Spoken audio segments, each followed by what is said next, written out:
and I'm hoping that that will help what we've got going on a little bit.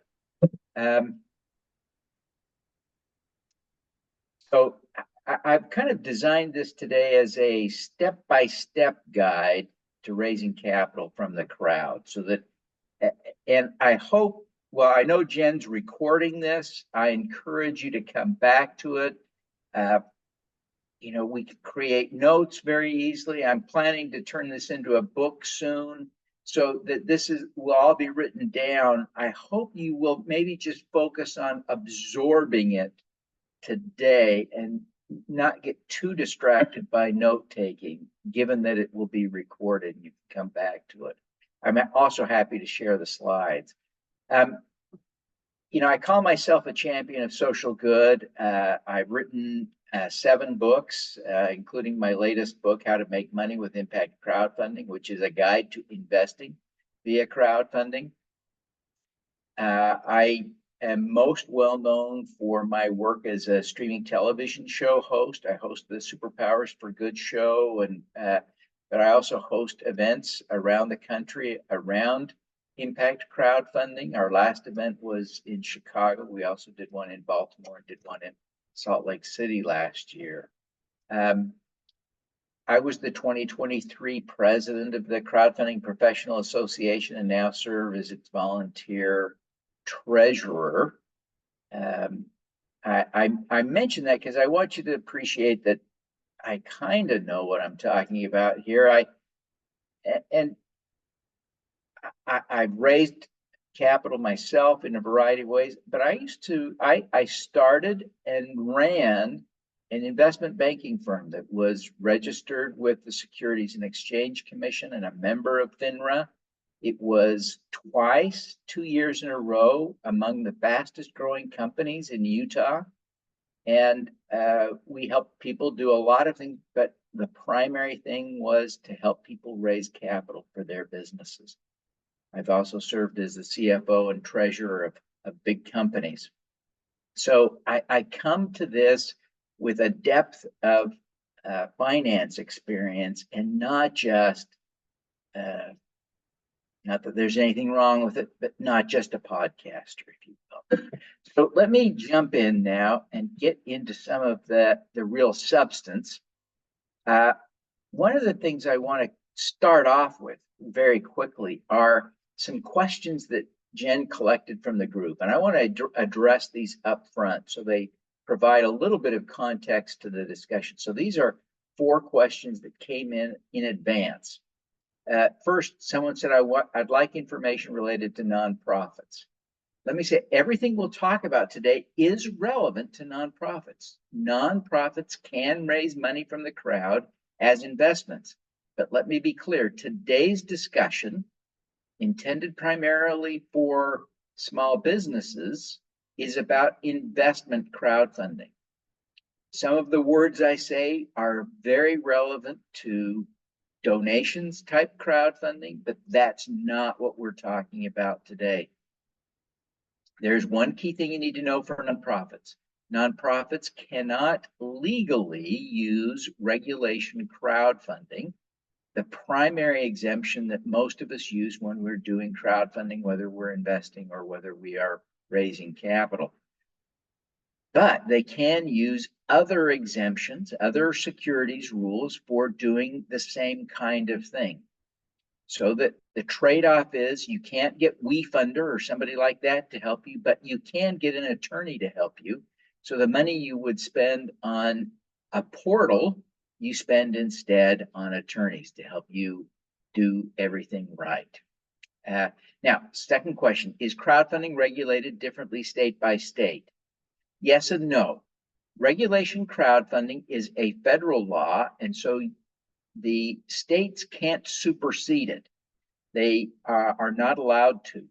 But there are, in a variety of states, rules for doing intrastate, that is within the state, crowdfunding only. So Michigan has good laws for that, and Colorado does. I think Colorado is about the only state where there's some genuine good activity under the state rules. any other state that I'm aware of, everyone's just using regulation crowdfunding, the federal law. One last caveat, Maryland and perhaps a few other states require that you pay a filing fee to the state securities regulators when you file. I would suggest you simply check with your state or ask your attorney to check with your state before you proceed to make sure that you don't need to pay a filing fee in your state. How to manage your cap table with equity crowdfunding. Let me first off say that the idea that you have to manage your cap table is, in my opinion, genuinely specious, especially for small businesses. Unless you are planning to go public someday in the relatively near future, I would not spend one more second thinking about managing the cap table. It just is not the problem you should be focused on today. Now, if you are in that group of people who are looking for venture capital and to go public, a lot of people in that community get wound up about managing the cap table. You can do that. It's very easy. Some of the crowdfunding sites like WeFunder automatically do it this way, where they set you up with a crowdfunding vehicle or special purpose vehicle, and all of your shareholders end up investing in an entity that in turn invests in your business. It adds a little bit of complexity. I don't like it. I don't encourage you to do it that way, but some of the portals will force you to do it that way. And if you are serious about venture capital, it's not crazy to do it that way. I think it's unnecessary, but it's certainly not crazy. Okay. How do you ask for money, but still appear to be a viable financial business and capable entrepreneur? Let me be very clear. Depending on the week, Elon Musk is the richest man on the planet. And he runs 3 or 4 primary businesses, right? He's got Tesla, and he merged Solar City into Tesla, and he's got SpaceX and the Boring Company. And I want to be really clear about something. He's raised money from other people for all of those businesses, despite the fact that he has been a rich man since he participated successfully in the early days of the internet boom, right back in the 90s. So now 30 years ago, he made his first fortune. He still has raised capital from other people along the way. So let me be very clear. The problem with seeming to be a viable financial business and a capable entrepreneur when you are raising capital from other people is not a factual problem or a difficult problem for investors to understand. To the contrary, it's all in our heads, right? Successful businesses always raise capital from other people. That is a sign of success, not failure. It's a sign of greatness, not difficulty. So it's in our heads. It's a real thing. I feel great connection to this question. But I tell you, I promise you, it's in our heads. It's our emotional regulation. I don't know what it is, but I promise you, great companies raise capital from other people. It's not a sign of weakness. It's a sign of strength. Work on your head, because that's where the issue is. Okay. So we need to get going here. And Jen, if I get too long-winded or something, you just say the word and get me to speed things up. You got it. Today we're talking about regulated investment crowdfunding, and the primary regulations for that basket of regulations comes from the 2012 Jobs Act. It was a very broadly supported bipartisan law that came more, to the extent there was any bias, came more from the Republicans. It was signed into law by President Obama in 2012, implemented by the Securities and Exchange Commission under President Obama. It's been expanded under President Trump, and it's primarily regulated on a day-to-day basis by FINRA, the Financial industry regulatory authority. And so it's very different from what's going on Kickstarter or GoFundMe. We're talking about selling securities under very strict rules in your business, right? So this is not, forget everything, almost everything you know about GoFundMe. Forget a lot of what you know about Kickstarter, because we are in a whole new kettle of fish here with regulated investment crowdfunding. The first step that you really have to do is to assess your crowd. And I expect that one of the first things that will happen as you start to do this is you will feel like your crowd is inadequate. And if you don't have a newsletter, an email newsletter, I don't care how big your social media footprint is, if you don't have an email newsletter that you are doing yet, go to Substack and set one up today. I'm not kidding. This is the highest part. If you think you might ever raise money from the crowd, start your newsletter on Substack today. I say Substack only because I do it there and it's free, and there's a lot to be said for free. So go to Substack, start your newsletter today. But figure out how much, what is your reach among family and friends, and who among your family and friends have a little bit of wherewithal. Not necessarily, they don't need to be rich, but who can give you $500? Who can give you $1,000? Who could invest? And let's remember it's investment. Who could invest $2,000, $10,000? Is there someone in your group that could invest $25,000 or $100,000? Think that through. Okay, then think about your existing customers. Your customers are a great source of crowdfunding money. Now, if you are not in generating revenue, don't have customers yet, then move on to your next thing, the email newsletter. And I mentioned that up top because it's such an important aspect of raising capital from the crowd. The next step is your social media reach, and that is important, but much less so than you might think. Now, if you've got hundreds of thousands of followers on social media, you are certainly in a good place. But almost all of us have hundreds and hundreds or a few thousand. And let me tell you, that sounds like a lot until you start asking them for money. And so we got to be careful not to overvalue our social media reach. And then finally, as you assess your crowd, you also need to assess your ability to make the ask. We talked about this, right? This making the ask is a problem in our own heads. And some entrepreneurs can't get over that stress, right? And I don't personally do it well. And so you've got to be a little bit realistic, right, about assessing that. I see some people who have become just fabulous at this. Of course, Elon Musk is a great example, but lots and lots of other people have learned how to ask for people to invest money in their businesses, and they do well with it. Okay, step 2, you got to kind of figure out how much money you need. Define the capital requirements. So you've got to start working out a pretty detailed budget. If you can't build your own spreadsheet, you've got to figure out, find someone who can help you start building a spreadsheet that would put together some of these details so that you're not missing things.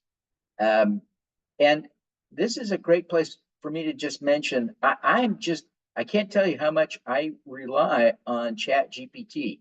So, ask ChatGPT, what does it cost to start up a business like mine? And what do you spend the money on? And it'll help you think of all the things you're not thinking of that are required to start a business like yours. Now, it'll give you some ideas. You think, well, I'm not going to do that. Okay. Be careful. Don't take what it says verbatim without questioning it, but use it to give you ideas about things that you might have forgotten. Then you've got to begin to assess whether the capital requirements, given especially your other resources, what do you have in savings? What do you have on your credit card? What do you, all of that stuff comes into play. Then think about, does your crowd match the capital requirement? and give some thought to that. I really believe that any small business can raise some money from the crowd, but I'm not convinced that every small business can raise enough money from the crowd. That's a bigger question that you need to assess early in this process. Okay. Then you've got to choose a platform. And I tell you, this is so incredibly difficult to do right. But I encourage you to start reaching out to people at the platforms where you may be interested.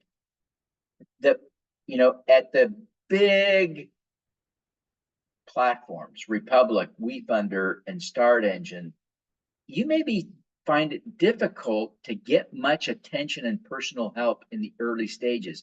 And if you're running a small business and you're talking about raising $50,000, $100,000, that could be life-changing for you. And it's not interesting to WeFunder or Start Engine. That may be the reality. So there may not be much help. But folks like Crowdfund Main Street, SMBX, Honeycomb Credit, Funding Hope, Raise Green, a lot of platforms are out there, dozens and dozens of them. And there's one, Equity Vest is great for people who are Christians trying to raise money from a Christian crowd. If you've got a film for Christians, you want to go to, I think it's Angel Fund or something. There are some pretty niche funding portals. So figure out what makes sense for you. Okay. Next, you've got to start crafting an offering. You've got to think about the economics for the investor. Because again, you're not asking for donations. You're asking for an investment. And people only invest with one primary purpose: to get more money back than they put in. And if there's a chance that you could go out of business, right? If you're working at a pre-revenue stage, the reality is they want to be able to get the potential to get multiples of their money back, because there's a chance you might not give them any money back. Wow.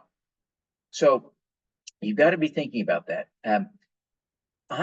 For small businesses, I would stay away from equity. I wouldn't sell equity at all. And sometimes this whole arena gets called equity crowdfunding to distinguish it from the rewards and donations crowdfunding. But that's a really bad name, especially in this arena of small businesses, because in the small business world, we're really talking about what works best is debt. So if you're thinking about how to make debt work, borrow money from the crowd, if you're a pre-revenue startup, the tool that may work the best is what's called a revenue-based or revenue share financing arrangement.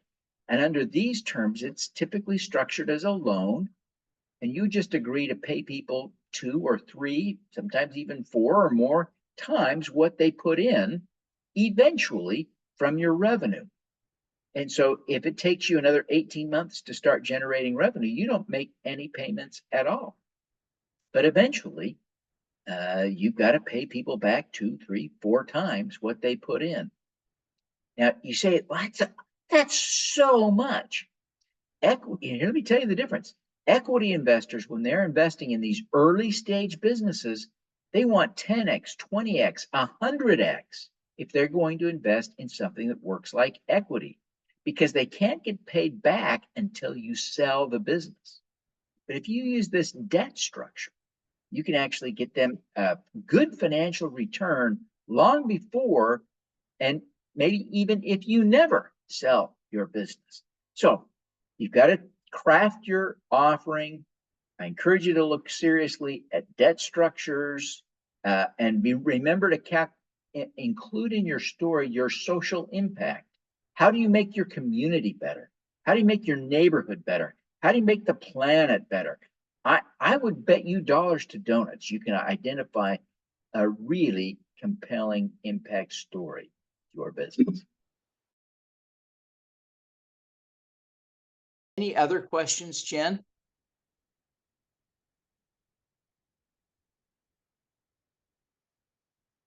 Did I lose you, Jen? Yep. No, I just forgot to hit the unmute. Sorry about that. Dante just says thank you, and there's no other questions right now. And we've got about 15 minutes before opening up to questions more. Okay, I am just pulling up my slides on the phone here since my computer is dead. And I'm going to take my computer out of this and shoot it with a gun and then drive over it with my car. And then I'll think about hurting it.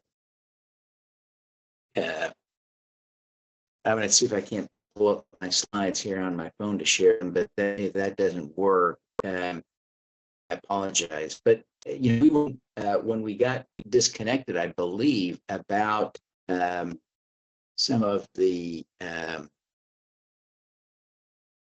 you know, the steps in the crowdfunding, and there we go. I've got my slides, at least I can see them. It may not be as helpful to you, but it'll at least help me keep my thoughts together. So we were talking about crafting the offering, I think. Is that where we left off? I think that's where we left off. So after you've crafted the deal, you've got to begin to develop a marketing plan. And I want to be very clear. You develop the marketing plan before you build and execute the campaign. What do I mean by that? I'm saying long before you start asking people for money, you've got to write down a detailed executable plan. And I would be writing down detail at the level of what are my tweets going to be on day 32? What am I going to tweet on day 67? What am I going to post on Facebook on day 18? What am I going to post on Instagram on day 8? You've got to have press releases, and you've got to begin developing a lot of this detail. Now, some of that has to wait. I recognize it will get updated. It'll get tweaked in the real world. But when you are running your campaign, it is so stressful and so overwhelming trying to run a business and run a campaign at the same time that if you don't have a detailed marketing plan, what happens is you don't do any marketing for your campaign. And guess what? You won't raise any money if you don't have a good marketing campaign going. So develop that marketing plan before you launch. Now, you also are going to need financial statements. If you are raising up to $124,000, you just need statements that look good and that you can certify are prepared in accordance with generally accepted accounting principles. The primary nuance there is it's got to be prepared and presented using the accrual method of accounting and not the cash method of accounting as you would use for your taxes. So it's not the same accounting you do for your tax returns. And so that trips people up a little bit. So people oftentimes hire an accountant to help them convert their tax-focused books into generally accepted accounting principles books. That's not too expensive, but it's not free if you can't do it yourself. If you want to raise more than $124,000, you need to have your financial statements reviewed. And that is a very expensive process. You're talking about real money. At least what sounds like real money to me as a small business owner, right? It's going to be thousands of dollars. We've long left the world now of hundreds of dollars. It's thousands of dollars to even have a small business financial statement review. But that would allow you to raise up to $1.2 million. You can, if you want to raise more than that, you have to have them audited, and an audit costs about twice as much. So be aware of that. Now, I most small businesses, when I think of small businesses in the amoeba community, are probably not raising that much money. So I wouldn't much about that. Now, let's talk about, you've got to file a Form C with the Securities and Exchange Commission before you can launch your campaign. And the Form C has something akin to a business plan incorporated into it, some discussion of risk factors, a variety of specific disclosures that are required, many of them in the format of just answer the simple question. You have to say what states you want to raise money from, and it's customary for everyone just to say all the states so that you're not leaving anyone out. You don't want to have an investor call up and say, I'm in Des Moines, Iowa, can I invest? You don't want to have to say no. So you click yes, because it doesn't cost any more money to add Iowa to your offering. So add all the states. Generally speaking, the portals are a big help with the filing. And I want to come back to the idea that you want to use ChatGPT to help you with that. Because as you use ChatGPT, the key to ChatGPT here, let me just a quick aside, give it a lot of details. A good prompt is 500 words, not 5 words, right? And then it will take all the information you bake into your request and build it into whatever document you want it to build it into. It'll do a great job. So you don't need to spend hours and hours and weeks building a business plan and writing risk factors. You can have ChatGPT help you with that, and then have an attorney review it quickly, or have the portal help you with that. Then you got to launch the campaign. So now you've got all the work done. You got a plan, you've got the securities plan, you've got all this stuff ready to go. Then you launch, and now you're executing your plan. Now, I encourage people to set a low minimum requirement, but you've got to be careful, right? If you are trying to move your food truck into a brick and mortar restaurant, and you really need $100,000 to be able to do that, you may not do yourself any favors to set your minimum at $25,000. Yes, you can raise the $25,000 much easier, but if that just means you now have a bunch of investors who are going to be unhappy because you can't actually build your restaurant with $25,000, you're in trouble. So be careful, but within reason, set the lowest minimum you can, and then set the highest target allowed by your accounting, right? So if you have a review, you can raise up to $1.2 million.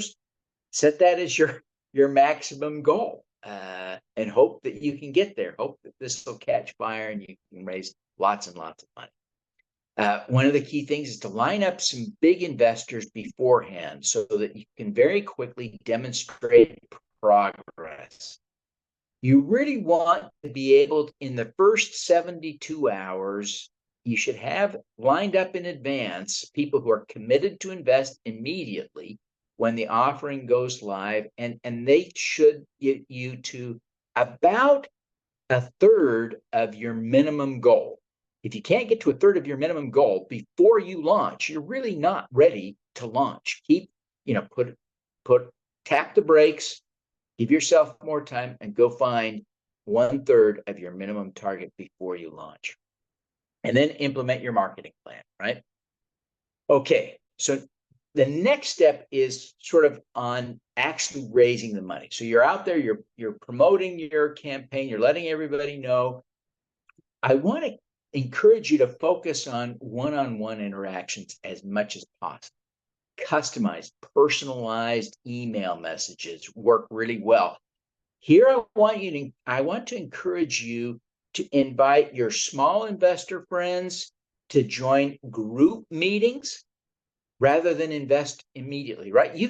There's a process. You've got to get people from never having made an investment into investing in your business. One email is not going to do that. And I promise you, one tweet is not going to help, right? So you've got to get them to come to a meeting.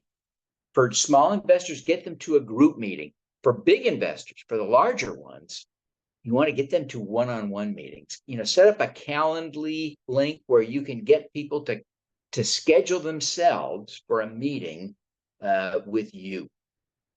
And get those one-on-ones, and in those one-on-ones, you can close on the deals, answer all of their questions, make that work. Okay. And then you got to follow up. Don't forget to follow up. And the systems will help you do that, but take some personal responsibility to follow up with people who start their investments. And you'll be able to see that probably in your portal, who started and didn't finish, follow up with them to get them to close. And then finally, you've got to close your round, and you can get the money as soon as you close. Typically, you're allowed to do 2 or more closes, so that as soon as you reach your minimum goal, you can have a first close and take that money. Some of that money could then be used to help you market to keep doing more fundraising. After you have closed on your deal and you're all done, or anytime after you've closed it all, even if you're not done, you will have annual reporting requirements. And depending on how much money you've raised and a few other circumstances that lawyers can help you figure out, you'll have to file an annual report with the Securities and Exchange Commission.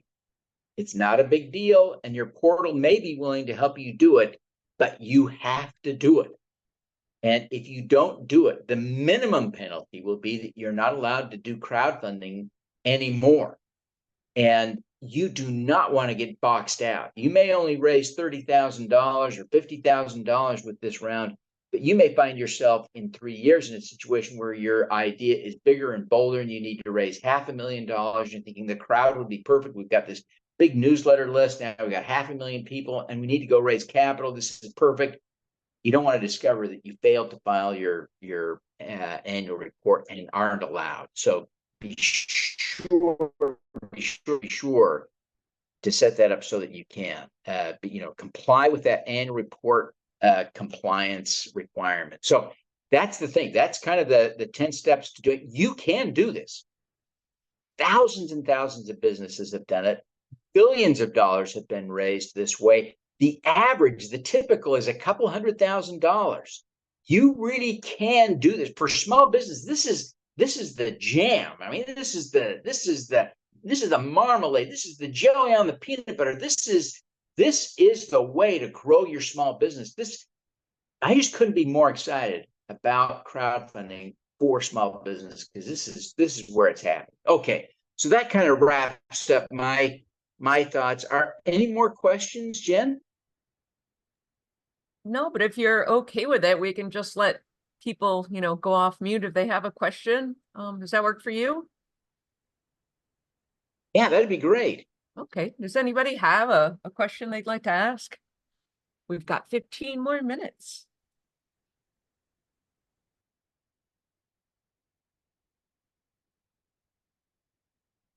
Yeah, Jen made me plan to leave time for Q&A, so I did that. But we can talk further about anything you want.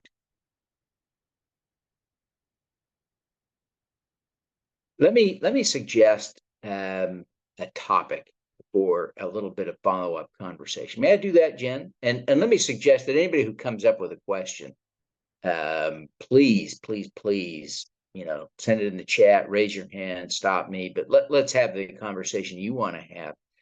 But one of the things that I would encourage you to do as you are thinking about learning about crowdfunding is to start investing.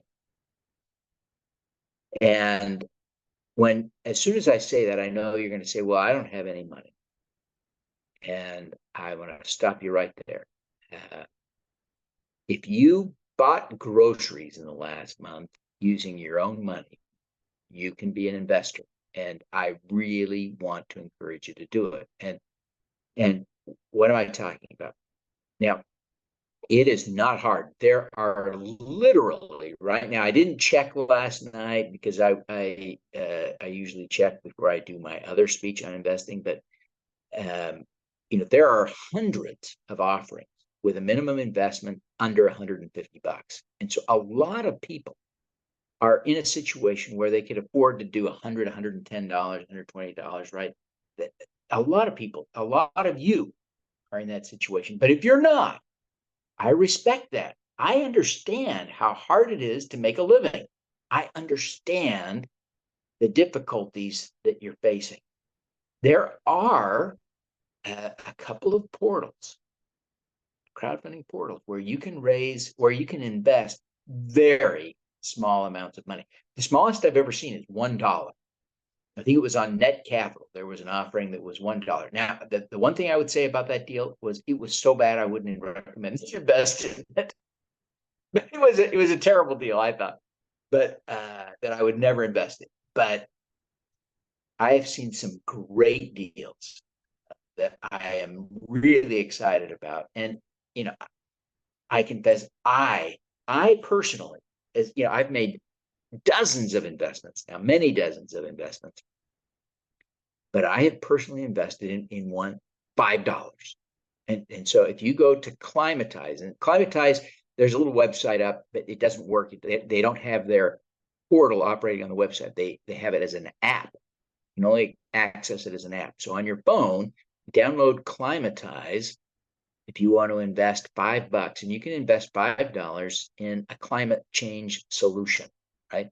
And so even if that doesn't float your boat, most of the people raising on Climatize, interestingly, are rural farmers. And the reason that they are raising is that there is a federal grant that a corporation that's helping them put solar on all of their structures is using to finance these projects. And so it's a really great deal. So you can invest with as little as $5 on Climatize, and typically it's loans. Typically they have a 2-year maturity with a 10% return. So you could invest $5, pay no fees, get your money back with interest over 2 years. Pretty good deal. At thesmbx.com, it's another crowdfunding site. You can invest as little as $10, and much wider variety of small businesses that may feel a lot like your small business. And so you can go on to thesmbx.com, pick an offering. They have more offerings than Climatize has right now, so you can see them. And you may feel like, oh my gosh, this is like my brother from another mother, my sister from down under. I don't know. You may feel a genuine kinship and say, okay, yeah, I'm going to invest in this just so I can learn what this feels like. So for $5 or $10, you can become an investor. And what that allows you to do is to experience the process that you will feel, that your investors will feel. And it will allow you to experience what it's like to be on the other side. And you begin to think, oh man, alive. And if you actually do this a bunch of times, and if you're talking about $5, you could do this. Let's say you're going to gear up this year to do a crowdfunding campaign next summer, right? Well, that'd give you 12 months to invest $5 or $10 12 times. You could really become adept at trying to think about, hey, see, I get how this works. You just learn so much from actually investing money, even if it's tiny amounts. So I encourage you strongly, as entrepreneurs, become crowdfunding investors too. And you don't have to invest a lot to learn a lot from the experience. And these two websites that I'm talking about, Climatize and the SMBX, they don't charge fees. So your money, even though it's tiny, earns a genuine return.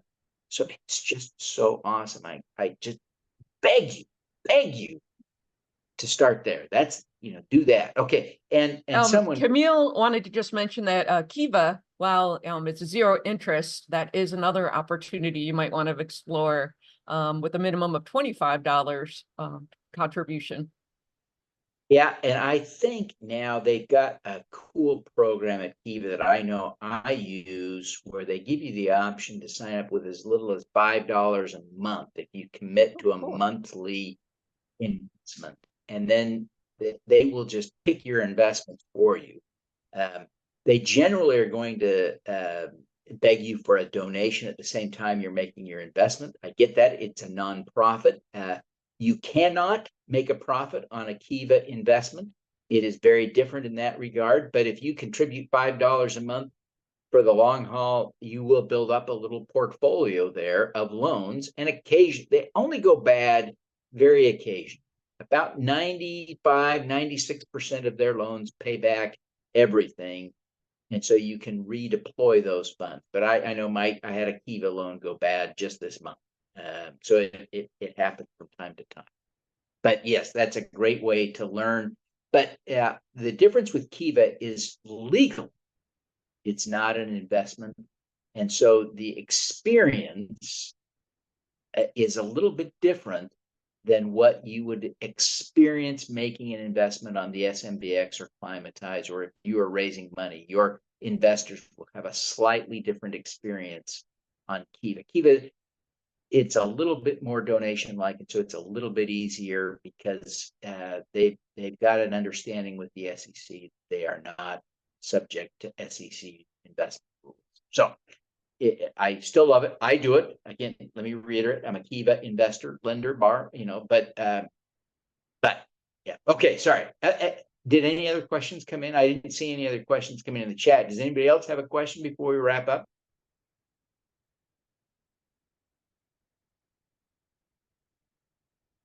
And Jen, again, I will send you my slides so you can send them out to the community. That's especially helpful since they didn't see the second half of the slides. I apologize for my computer that I will execute following the meeting. I apologize profusely for that problem. No, technology happens. So we completely appreciate that all of you have stayed to the end, despite our tech hiccups. And Devin, you have been a trooper today for so many reasons. So thank you so much for joining us today. Again, like Devin mentioned, I'm going to put together this video. I will get slides from Devin and I'll share that with everybody who registered. So if you want to watch it again or you want to share it with a friend, please feel free to do that. And thank you all again and have a wonderful day.